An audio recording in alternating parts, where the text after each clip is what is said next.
On va décrypter ensemble une histoire, mais alors une histoire complètement folle. Celle d'un bug informatique qui a failli faire basculer l'économie mondiale. C'est le genre d'erreur tellement énorme qu'on dirait un scénario de film. Mais non, c'est bien réel. Et ça nous en dit long, très long sur la fragilité de nos systèmes financiers d'aujourd'hui. C'est un peu le rêve de tout le monde, non? On se lève le matin, on prend son café, on ouvre son appli bancaire ou son portefeuille crypto, un peu par réflexe, et là, on voit un chiffre.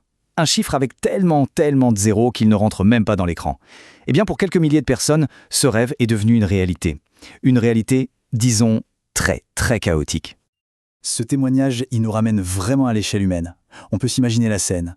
Le cœur qui bat la chamade, le cerveau qui part dans tous les sens. En quelques secondes, on s'achète une villa, on démissionne, et puis, plouf, le retour brutal à la réalité. Sauf que voilà, pour les gens dont on va parler, ce n'était pas juste un bug d'affichage. Non, l'argent, il était bien là, réel. Et voilà le chiffre, tenez-vous bien, 36 milliards d'euros. C'est le montant, à peu près, qui a atterri par erreur sur des milliers de comptes. Pour donner une idée, c'est plus que le PIB de certains pays.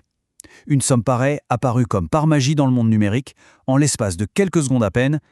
Bon, alors la fameuse question à 36 milliards d'euros, c'est comment ? Comment est-ce qu'une erreur pareille est même possible ? Pour comprendre ça, il faut qu'on se penche sur les grosses différences qu'il y a entre la finance, on va dire, classique et le monde de la crypto. Alors, dans une banque traditionnelle, si on essaie de faire un virement pareil, c'est simple. Tout se bloque. Il y a des dizaines de filets de sécurité, d'alarmes, de contrôles humains. Dans le monde de la crypto, c'est une toute autre histoire. La philosophie, c'est le code fait loi. Ça veut dire quoi? Ça veut dire qu'une fois qu'une transaction est partie et validée sur la blockchain, eh bien, il n'y a pas de bouton retour en arrière. C'est définitif. Et c'est justement ça qui peut transformer une simple erreur en véritable catastrophe. Alors, première possibilité, un bug dans ce qu'on appelle un smart contract. En gros, c'est un programme qui exécute des actions automatiquement. Il suffit d'une toute petite erreur dans le code, imaginez un truc tout bête, une plateforme veut donner un bonus de 1 euro. Mais le développeur, au lieu d'écrire « ajouter 1 », il écrit « multiplié par 1 million ». Eh bien, le résultat est explosif. C'est exactement ça qui peut se passer. Deuxième hypothèse, et celle-là elle est presque plus flippante, la bonne vieille erreur humaine. Ce qu'on appelle la fat finger error, l'erreur du gros doigt qui tape à côté. Un employé veut faire un petit test, un transfert de rien du tout, sauf qu'il se trompe de ligne, il copie-colle la mauvaise adresse, et en un seul clic, il envoie toutes les réserves de la boîte, des milliards à des milliers de personnes.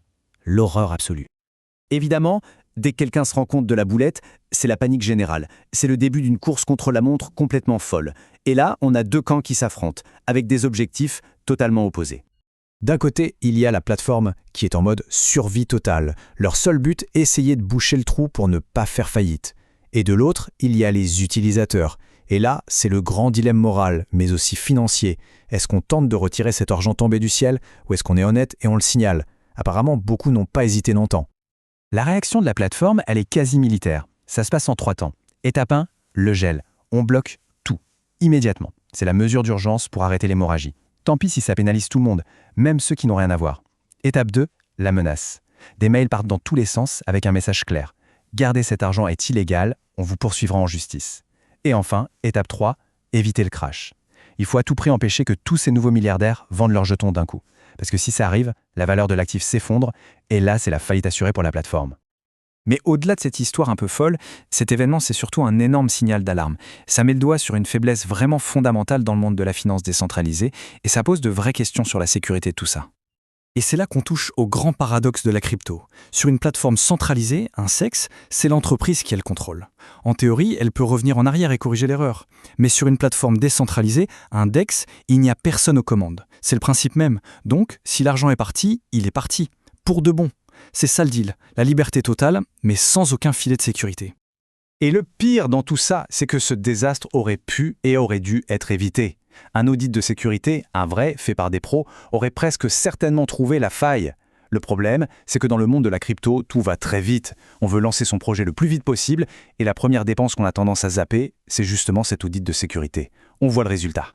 Ok, donc au-delà des milliards et de la technologie, qu'est-ce qu'on peut retenir de cette histoire? Et surtout, la question concrète, comment est-ce qu'on réagit si ça nous arrive? La question est simple, que faire si demain matin, en ouvrant une appli, on se découvre un compte en banque avec 9 zéros? Spoiler, la bonne réponse n'est pas réserver un jet privé pour les Bahamas. Première règle, et c'est la règle d'or, on ne touche à rien.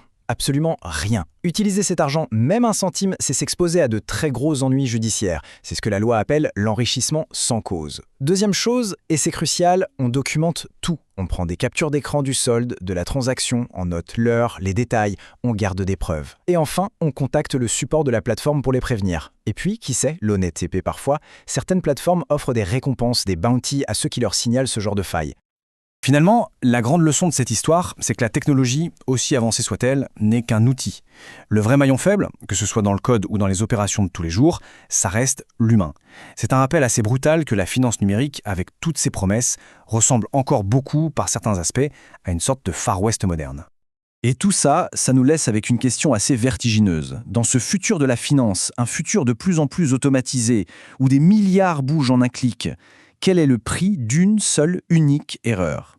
La réponse à cette question, eh bien, elle pourrait bien définir toute notre économie de demain.